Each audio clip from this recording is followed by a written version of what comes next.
Shalom, selamat datang dan selamat beribadah di ibadah online GBI Menteng.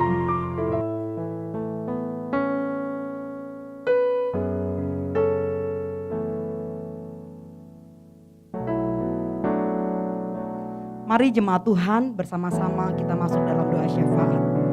Kami bersyukur Tuhan Yesus untuk kemurahan kebaikan Tuhan pada pagi hari ini, di mana kami bersama-sama mau datang menyembah memuji Engkau Tuhan. Kami bawakan setiap doa syafaat kami pada pagi hari ini Tuhan ke hadapan-Mu Bapa. Kami berdoa untuk Gembala sidang kami Tuhan Yesus, Bapak Niko Nyotora Harjo beserta dengan 4 wakilnya, Gembala rayon kami Tuhan, Gembala cabang kami Tuhan.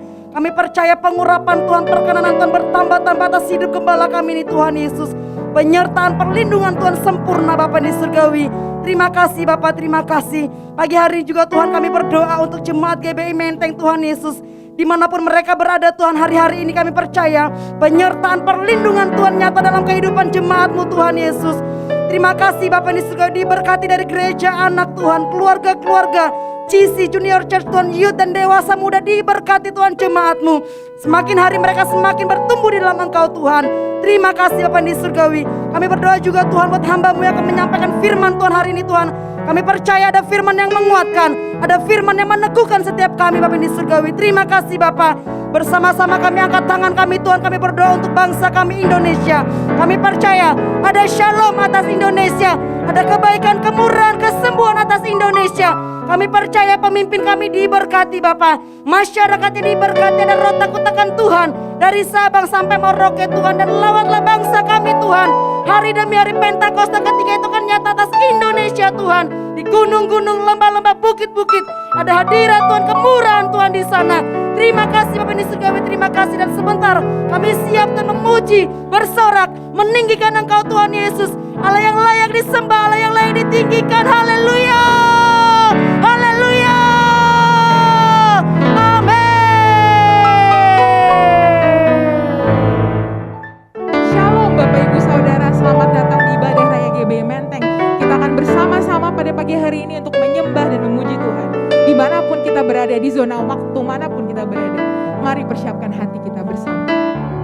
Ya, sebab dalam naungan-Mu Tuhan, dalam hadirat-Mu Tuhan, kami dapat perlindungan. Amin. Mari bersama-sama kita naikkan pujian ini.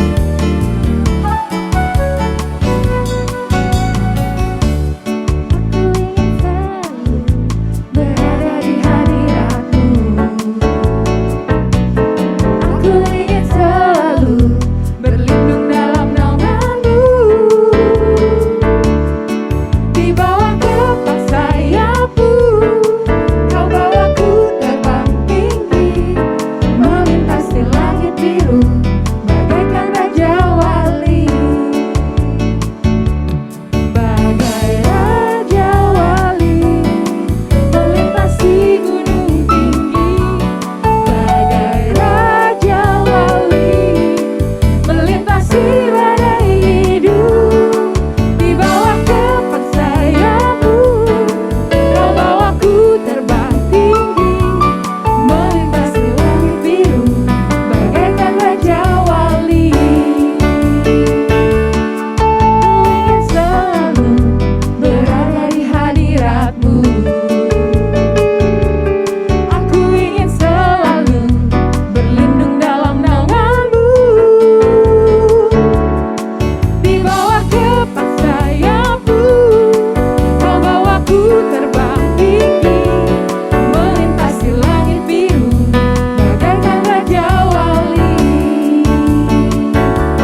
Mari jemaat Tuhan kita bersama-sama memperkatakan Mazmur 91. Dalam lindungan Allah, aku yang duduk dalam lindungan yang maha tinggi dan bermalam dalam naungan yang maha kuasa akan berkata kepada Tuhan, tempat perlindunganku dan kubu pertahananku, Allahku yang kupercayai. Sungguh, Engkaulah yang akan melepaskan aku dari jerat penangkap burung, dari penyakit sampar yang busuk.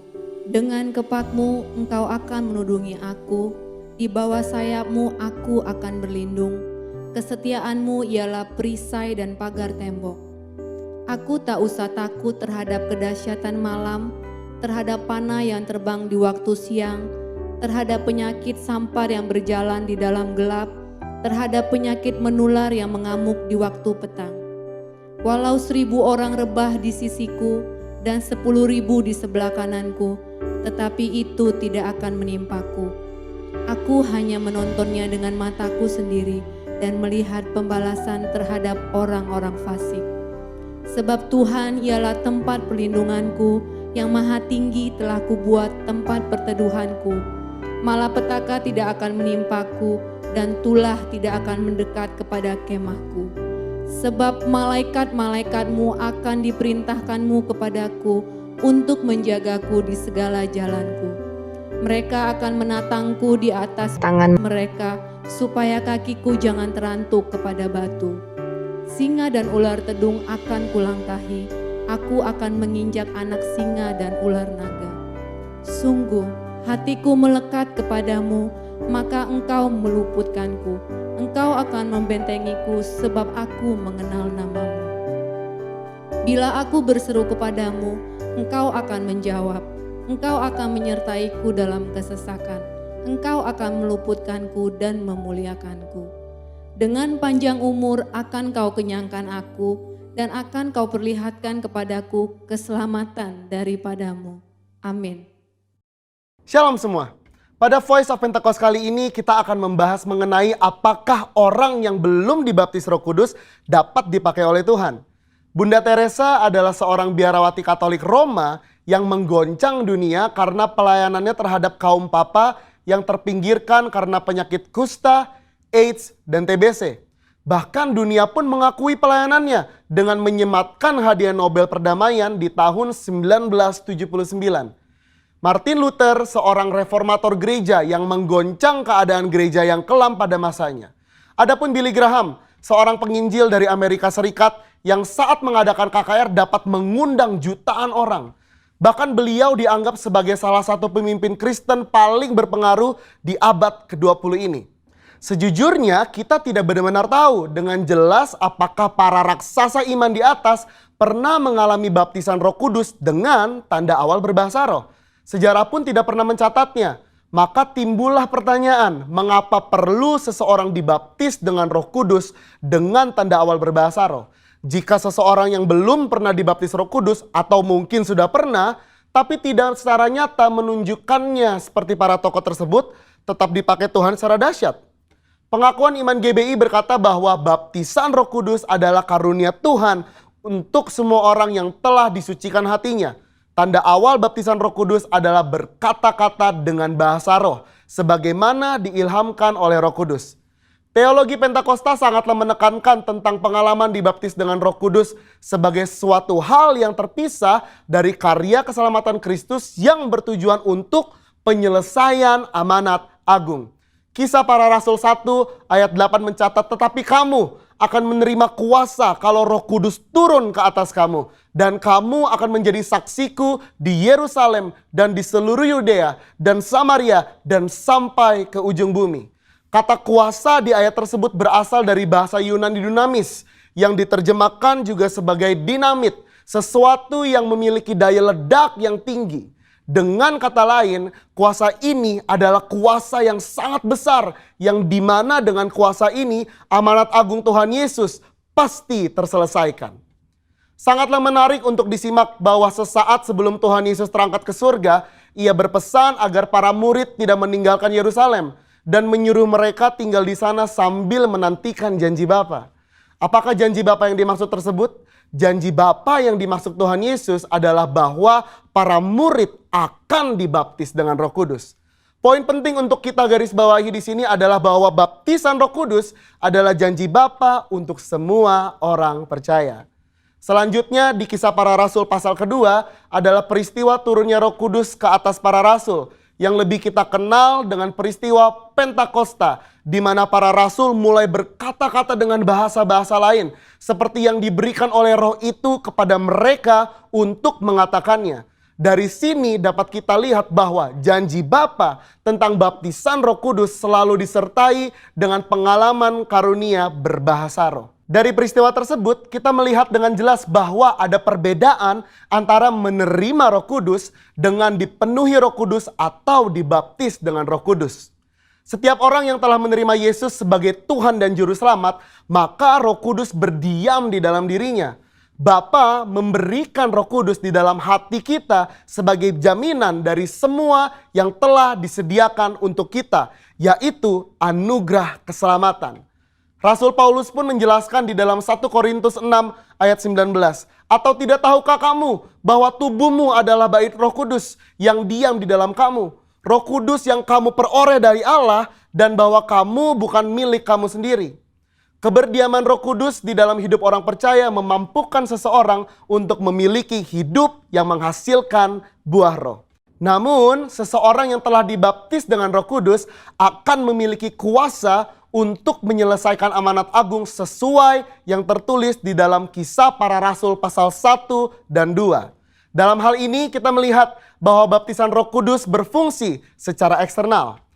Alkitab juga mencatat dampak-dampak daripada baptisan Roh Kudus secara internal, antara lain sebagai berikut. Yang pertama, baptisan Roh Kudus mengubah kehidupan doa kita. Roma 8 ayat 26-27. Yang kedua, baptisan Roh Kudus membangun iman kita. 1 Korintus 14 ayat 4a. Yang ketiga, baptisan Roh Kudus menyempurnakan pujian dan penyembahan kita. 1 Korintus 14 ayat 15. Dan yang keempat, baptisan Roh Kudus meningkatkan kepekaan rohani kita. 1 Korintus 14 ayat 2. Robert P. Mencius, seorang hamba Tuhan dan juga seorang penulis, memaparkan di dalam salah satu bukunya yang berjudul Speaking in Tongues, bahwa tanda kedewasaan Kristen tidak diukur dengan sudah atau belum mengalami baptisan roh, melainkan diukur dari hidup yang menghasilkan buah roh. Di mana hal ini juga menjadi bagian dari proses pengudusan atau sanctification. Akan tetapi perlu dimengerti bahwa di satu sisi adalah mungkin bagi seseorang untuk mengalami kuasa Roh Kudus tanpa berbahasa roh.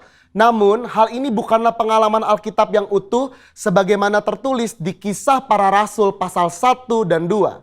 Dari penjelasan tersebut maka dapat disimpulkan bahwa meskipun seseorang belum dibaptis Roh Kudus, ia dapat dipakai Tuhan secara dahsyat. Namun pengalaman baptisan Roh Kudus membuat orang percaya dapat melayani tubuh Kristus dengan lebih maksimal. Jikalau Alkitab menuliskan adanya pengalaman kepenuhan Roh Kudus dengan tanda awal berkata-kata dengan bahasa roh, mengapakah kita tidak merindukannya? Saudara, untuk penjelasan lebih lengkapnya dari tim teologi kami, jangan lupa buka link yang ada di atas atau scan QR Code yang tersedia. Salam integritas. Tuhan Yesus memberkati.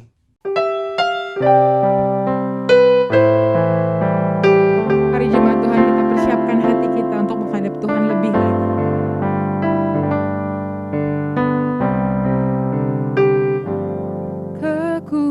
Kekuatan serta penghiburan diberikan Tuhan padaku.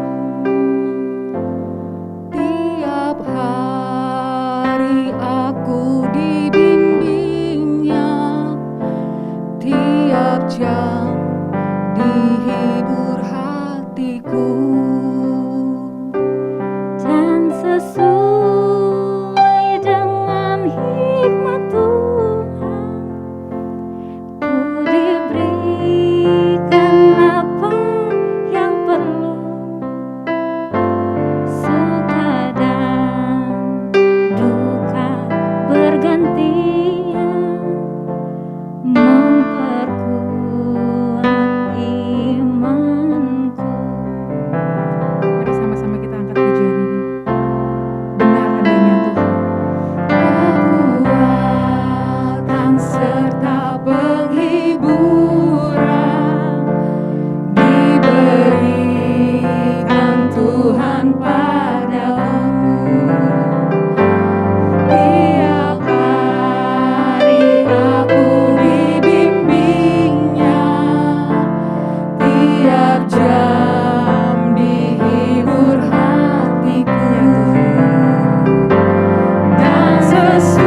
terang bagi mata kami. Di dalam nama Tuhan Yesus. Amin. Shalom, sidang jemaat yang dikasihi Tuhan, apa kabar? Saya berharap semuanya dalam keadaan baik, dalam keadaan sehat. Kita percaya kalau hari ini kita ada, itu semua karena anugerah Tuhan yang luar biasa di dalam hidup kita. Hari ini kita akan sama-sama belajar firman Tuhan, yaitu tetap memiliki hati yang baik, hati yang benar, dalam keadaan atau posisi kita yang tidak benar atau situasi yang tidak benar atau situasi yang tidak menyenangkan sekalipun. Hari ini kita akan sama-sama belajar. Baiklah, mari sama-sama kita berdoa sebelum kita mendengarkan firman Tuhan. Kami mau bersyukur untuk anugerah-Mu di dalam hidup kami. Kami percaya Tuhan sudah memelihara hidup kami, yang sudah menjaga kami hingga pada hari ini. Kami bersyukur di mana kasih Tuhan tercurah penuh di dalam hidup kami. Kami terpelihara sempurna di dalam Engkau. Terima kasih untuk berkat perlindungan Tuhan, kesehatan yang Tuhan berikan, anugerah yang Tuhan berikan. Bahkan pada hari ini kalau sebentar kami akan dengar firman Tuhan, kami rindu lewat firman-Mu kembali kami diingatkan untuk selalu hidup dalam kebenaran firman-Mu. Terima kasih Tuhan, berbicaralah bagi kami di dalam nama Yesus. Amin. Kekasih-kekasih Tuhan, Tuhan berkati kita semuanya. Tanpa terasa kita sudah hampir lewat 1 tahun masa pandemi COVID. Ya, kita mengalami ada banyak hal-hal yang mungkin tidak pasti, banyak hal-hal yang menakutkan bisa saja terjadi. Saudaraku yang kekasih, sepertinya kita sedang mengalami masa-masa yang mungkin sulit, tapi kita percaya semua tidak pernah lepas daripada mata Tuhan. Tuhan selalu memandang setiap kita. Dia ingin melihat setiap pribadi kita tetap tegar dalam masa sukar. Keadaan apapun di dalam hidup kita, kita tahu Tuhan jauh lebih besar dari segala masalah persoalan yang ada di sekeliling kita, bahkan yang sedang menimpa kita sekalipun. Kita percaya kita harus memiliki hati yang benar di dalam posisi yang tidak benar sekalipun, dalam keadaan yang tidak benar sekalipun, dalam keadaan suasana yang tidak benar sekalipun. Hari ini kita akan belajar firman Tuhan. Saudaraku yang kekasih, bagaimana caranya supaya kita tetap memiliki hati yang baik, hati yang tegar ketika masalah itu datang? Yang pertama, jangan takut. Semuanya hanya sementara. Dan dalam Yesaya 41 ayat 10, firman Tuhan berkata, "Jangan takut, jangan bimbang, sebab aku ini Allahmu, aku akan meneguhkan, bahkan akan menolong engkau. Aku akan memegang engkau dengan tangan kananku dan memberi kemenangan." Nah, saudaraku yang kekasih di dalam firman Tuhan, kita tahu ada kata jangan takut begitu banyak di dalam Alkitab. Kita percaya bahwa kasih anugerah Tuhan di dalam hidup setiap kita itu sangat luar biasa. Keadaan apapun yang boleh menekan kita, kita percaya Tuhan selalu menjaga dan melindungi kita. Dalam keadaan apapun yang mungkin menekan kita, kondisi apapun yang mungkin sedang kita alami, Tuhan selalu mengasihi kita. Tuhan selalu dekat dengan kita. Tuhan selalu ada bersama dengan kita. Sebab itu kita belajar untuk selalu bisa benar-benar memiliki hati yang sungguh-sungguh percaya kepada Tuhan. Masalah atau persoalan atau sakit atau penderitaan itu kita tahu hanya bersifat sementara karena tidak ada yang selama-lamanya di bumi ini. Kita tahu semua tidak akan abadi di bumi ini. Ketika kita mengalami masalah, persoalan, sakit, penderitaan, ingat itu hanya sementara. Kasih anugerah Tuhan jauh lebih daripada segala apapun.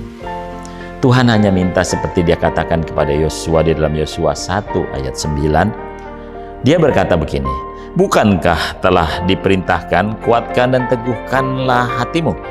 Jangan kecut dan tawar hati, sebab Tuhan Allahmu menyertai engkau kemanapun engkau pergi." Bapak, Ibu, Saudara yang kekasih di dalam Tuhan, kadang ketika kita menghadapi masalah dan persoalan kita begitu takut. Tapi percayalah, bagaimana janji Tuhan mengatakan, sekalipun badai datang menerjang kita, sekalipun persoalan begitu besar menerjang kita, kasih Tuhan selalu dekat dengan kita. Ada satu ilustrasi ya Bapak Ibu Saudaraku, dalam sebuah pelayaran yang melewati samudra yang luas. Terjadi kegemparan karena kapal diserang oleh badai, diterjang oleh badai yang besar sekali. Semua awak kapal dalam keadaan yang kacau, semua dalam keadaan ketakutan karena ombak yang besar, badai yang besar. Semua anak buah kapal memakai jaket pelampung, jaket keselamatan, semua sudah bersiap-siap dalam kondisi yang mungkin gawat. Nah, ketika kami sedang berjaga-jaga, ketika para pelaut sedang berjaga-jaga, ada seorang anak buah kapal yang kelihatan sibuk sekali. Dia naik, dia turun, dia naik, dia mondar-mandir, dia naik ke anjungan, ke tempat kapten, dia turun lagi. Kelihatan dia sangat gelisah sekali, karena dia melihat keadaan yang sangat-sangat menakutkan.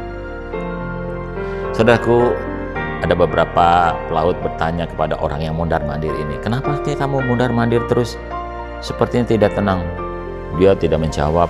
Kemudian dia naik ke anjungan, dia teriak-teriak, dia ingin berbicara kepada kapten yang sedang berusaha untuk memberikan perintah-perintah kepada steerman untuk mengemudikan kapal dengan baik. Kapten ini terkonsentrasi untuk melihat keadaan dan pertanyaan-pertanyaan dari si orang yang gelisah ini tidak dia dengar. Kemudian orang ini naik lagi ke anjungan, dia turun lagi, naik lagi, dan akhirnya dia teriak keras-keras. Dan akhirnya karena kapten ini merasa ada hal-hal yang dia dengar lambat-lambat, dia dengar agak sedikit pelan karena terkendala oleh gelombang yang besar, suara gelombang yang besar. Kapten ini menengok ke samping tempat di mana seorang pelaut yang gelisah ini teriak-teriak, dan kapten hanya tersenyum. Nah, apa yang terjadi? Anak buah kapal ini kemudian turun dan berteriak dengan kegirangan, dan diberitakan kepada teman-temannya, "Tenang, semuanya tenang, semuanya tenang. Kapten sudah bisa mengendalikan keadaan karena aku melihat kapten tersenyum." Saudaraku yang kekasih di dalam Tuhan, ilustrasi ini mungkin bisa terjadi dalam keadaan apapun di dalam hidup kita. Kita diterjang badai yang besar, kita begitu gelisah, kita begitu ketakutan, kita mungkin khawatir dengan keadaan kita. Tapi seperti ilustrasi tadi, jangan takut. Kita melihat ke atas, kita melihat di mana Tuhan ada. Dia sedang tersenyum buat kita. Kalau dia tersenyum buat kita, itu berarti semuanya keadaan aman, semua dalam keadaan baik. Ingat baik-baik Bapak Ibu Saudara yang kekasih di dalam Tuhan, keadaan apapun hanya sementara. Yang kedua, Bapak Ibu Saudara yang kekasih, bagaimana kita tetap memiliki hati yang tegar, hati yang taat, hati yang benar dalam kondisi yang keadaan yang tidak benar. Yang kedua adalah tetap memiliki pengharapan. Habakuk 3 ayat 17-18 firman Tuhan berkata, "Sekalipun pohon ara tidak berbunga, pohon anggur tidak berbuah, hasil pohon zaitun mengecewakan, sekalipun ladang-ladang tidak menghasilkan bahan makanan, kambing domba terhalau dari kurungan, dan tidak ada lembu sapi dalam kandang, namun aku akan bersorak-sorak di dalam Tuhan, beria-ria di dalam Allah yang menyelamatkan aku." Ada banyak kesaksian yang kita dengar dari beberapa orang yang yang pernah mengalami sakit COVID-19. Mereka mengatakan kesembuhan yang mereka dapat karena mereka memiliki pengharapan. Pengharapan itu mendatangkan sukacita, dan sukacita mendatangkan kesembuhan. Sesuai dengan firman Tuhan, hati yang gembira adalah obat yang mendatangkan kesembuhan. Nah, saudaraku yang kekasih di dalam Tuhan, kita seharusnya memiliki pengharapan di dalam hidup ini. Karena setiap orang yang memiliki pengharapan, dia percaya bahwa selalu ada jalan keluar setiap masalah yang dia hadapi. Orang yang memiliki pengharapan memiliki sukacita. Dan orang yang memiliki sukacita percaya sangat kepada Allah dan sungguh-sungguh percaya bahwa Tuhan akan memberikan jalan keluar di dalam hidup, dalam persoalan mereka. Karena itu Bapak Ibu Saudaraku, tetaplah berpengharapan. Karena hanya orang yang berpengharapanlah yang masih hidup. Hanya orang yang memiliki pengharapanlah yang akan terus kuat bertahan dalam segala hal. Karena dia memiliki pengharapan. Pengharapannya dia serahkan kepada Tuhannya. Dia percaya Tuhannya kuat dan perkasa dalam segala hal. Saudaraku, Pernahkah Bapak Ibu Saudara mendengar satu cerita tentang beberapa anak-anak muda terjebak di dalam gua di negeri Thailand? Mereka masuk ke dalam gua untuk bersenang-senang, untuk melihat keadaan dalam gua. Kemudian tiba-tiba datang badai, tiba-tiba datang hujan, kemudian air di dalam gua itu naik dan menutupi pintu keluar, dan mereka terjebak di dalamnya. Anak-anak ini merasa sangat khawatir, gelisah sekali, dan mereka semua ketakutan. Orang tua daripada anak-anak ini sudah mulai gelisah karena anaknya tidak pulang. Kemudian negeri itu pun semuanya mendapat berita bahwa anak-anak terjebak dalam gua. Semuanya sibuk, semuanya dalam keadaan panik. Saudaraku, selang beberapa saat kemudian, entah beberapa waktu, ya, mereka semua boleh selamat. Keadaan surut dan semua yang menolong semua juga bersuka cita. Ada seseorang yang ditanya kepada mereka, ditanya begini, apa yang membuat engkau bisa bertahan dalam keadaan seperti ini? Anak ini berkata, aku melihat pengharapan. Saudaraku yang kekasih, di dalam hidup ini yang paling penting adalah pengharapan. Orang yang percaya kepada Tuhan selalu memiliki pengharapan. Orang yang memiliki pengharapan pasti memiliki hidup. Karena itu mari, milikilah pengharapan dalam keadaan sukar sekalipun. Karena Tuhan kita adalah Tuhan yang menepati janjinya. Yang ketiga, belajarlah untuk selalu bisa mengucap syukur dalam segala keadaan apapun. Firman Tuhan dalam Efesus 5 ayat 20 berkata, ucaplah syukur senantiasa atas segala sesuatu dalam nama Tuhan kita, Yesus, kepada Allah dan Bapa kita. Nah, saudaraku yang kekasih di dalam Tuhan, Tuhan tidak pernah mengajarkan kita anak-anaknya untuk mengeluh, putus asa, tidak sabar di dalam menghadapi masalah atau pencobaan dalam hidup ini. Dia mengajarkan kepada kita untuk selalu dapat bertahan, ya. Dia ingin supaya setiap kita betul-betul bisa memiliki hati yang luar biasa. Tuhan ingin supaya setiap kita mengerti tujuan Tuhan di dalam hidup ini, ya. Kita belajar, orang selalu bisa mengucap syukur itu selalu merasa cukup di dalam hidupnya. Di dalam kehidupan ini ada yang bisa kita ubah dan ada yang tidak bisa kita ubah. Hal ini mengajarkan kepada kita bahwa tidak semua yang kita kehendaki kita bisa miliki.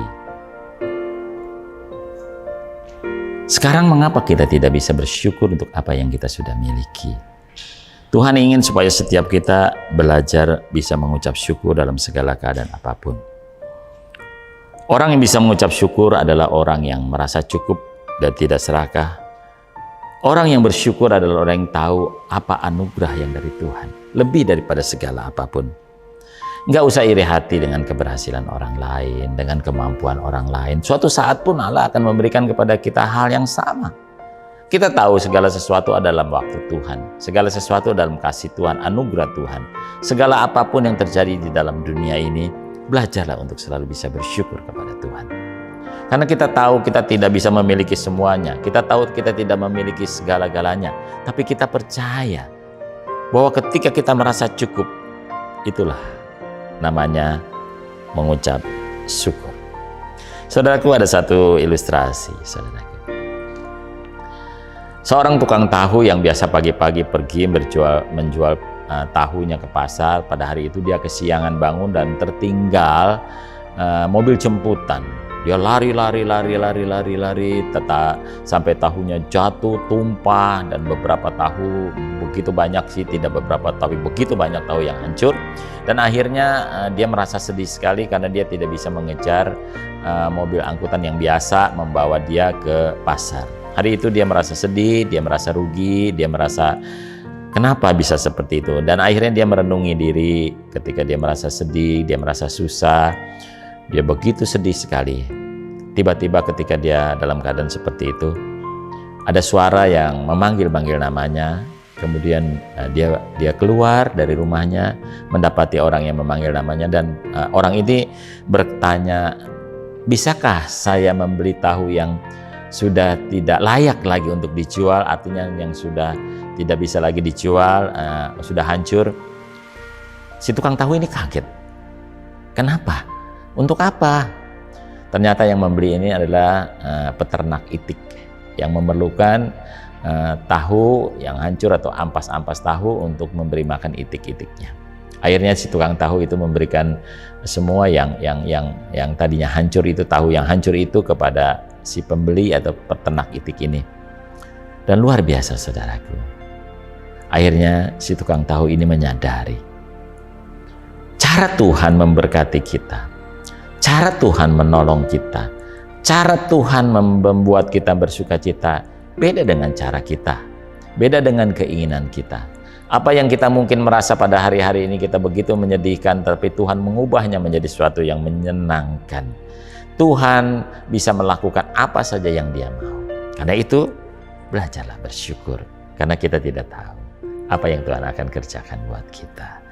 Dan yang keempat, yang terakhir adalah milikilah mentalitas seorang pemenang. Dalam Roma 8 ayat 37 berkata, tetapi di dalam semuanya itu kita lebih daripada orang-orang yang menang oleh Dia yang telah mengasihi kita.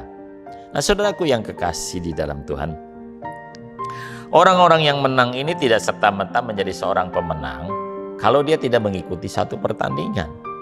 Kalau dia hanya duduk bermalas-malasan, hanya berangan-angan untuk menjadi seorang pemenang atau menjadi seorang juara, dia tidak bisa mendapatkan hal itu. Dia harus berjuang, dia harus memasuki lapangan pertandingan itu yang seperti diilustrasikan oleh Rasul Paulus. Semua sedang bertanding dan semua harus mempersiapkan dirinya. Pertandingan ini adalah latihan di dalam hidup kita.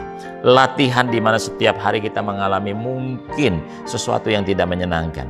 Seorang atlet ketika dia ditanya, apa yang membuat engkau menjadi seorang juara? Latihan yang keras, air mata, dan sesuatu yang sungguh-sungguh harus dibayar harganya. Nah, saudaraku yang kekasih, saya berharap kita semua tentu seperti apa yang Tuhan inginkan semua kepada kita adalah kita semua anak-anak Tuhan harus lebih daripada seorang pemenang.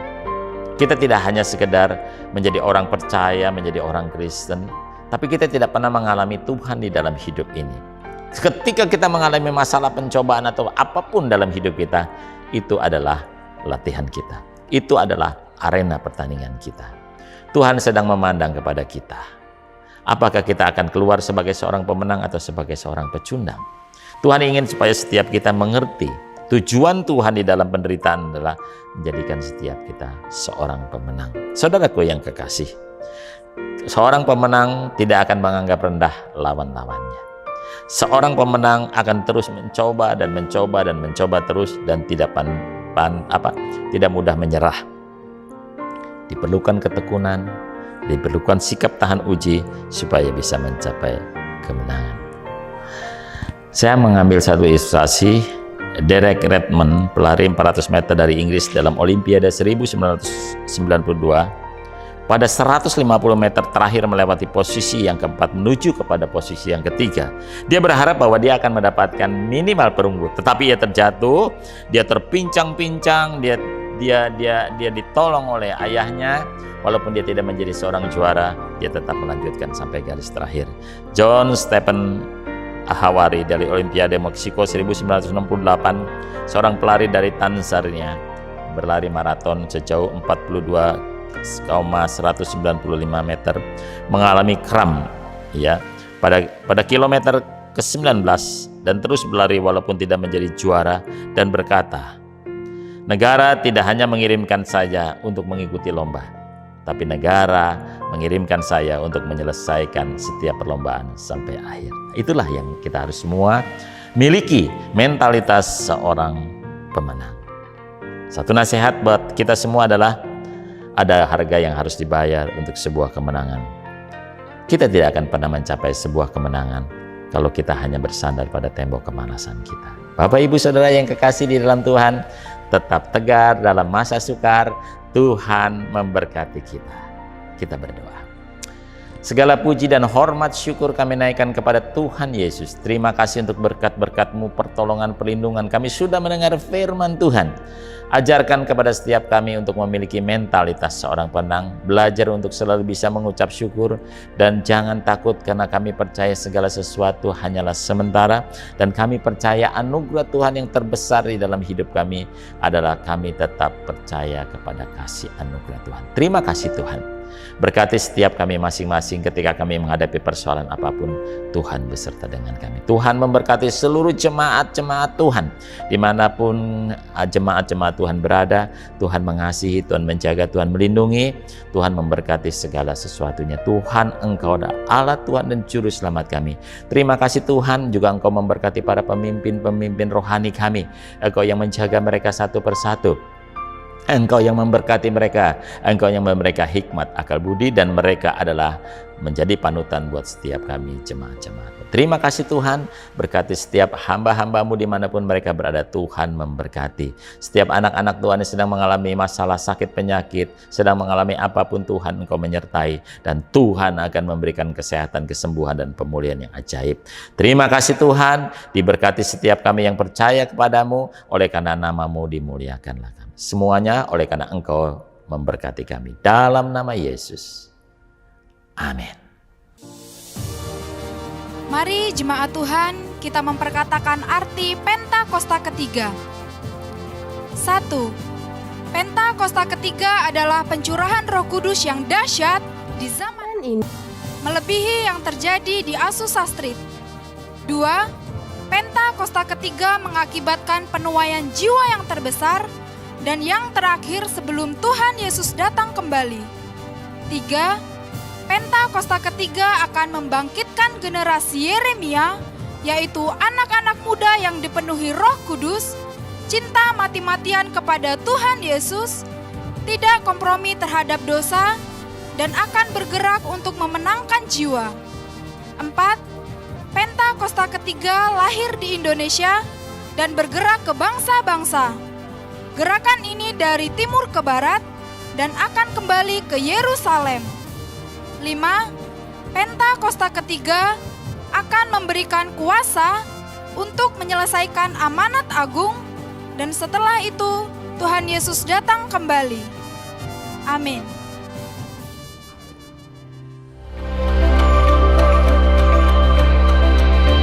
Saat ku berseru, Kau menjawabku, Kau menyertai dalam kesesakanku, tubuh pertahananku, Allah perisaiku, Kau tunjukkan keselamatan darimu. Saat ku berseru, Kau menjawabku, Kau menyertai dalam kesesakanku, tubuh pertahananku, Allah perisaiku, Kau tunjukkan keselamatan darimu. Saat ku berseru, Kau menjawabku, Kau menyertai dalam kesesakanku, tubuh pertahananku, Allah perisaiku, Kau tunjukkan keselamatan. Jemaat yang dikasih Tuhan Yesus, kita sangat berkati hari ini, amin. Kita diberi kesempatan untuk memberi kepada Tuhan. Ingat, Tuhan suka kalau kita memberi dengan sukarela, sukacita, bersyukur, dan percaya. Izinkan saya berdoa untuk kita semua. Tuhan, kami akan memberi, berkati umat-Mu Tuhan. Pekerjaan, usaha, rumah tangga, studi, masa depan. Tuhan, biarlah kemurahan-Mu, kebaikan-Mu boleh seperti hujan yang terus turun atas kehidupan kami. Dalam nama Yesus, amin. Here we go! Ku tak akan berhenti memuji, meninggikan nama-Mu selalu, menari, memuliakan-Mu. Dibebaskan, dibangkitkan, hidup yang Kau beri, dan kini hanya untuk-Mu. Takkan berhenti meninggikan nama-Mu. Dibebaskan, dibangkitkan, hidup yang Kau beri, dan kini hanya untuk-Mu. Hidup yang Kau beri, dan kini hanya untuk-Mu.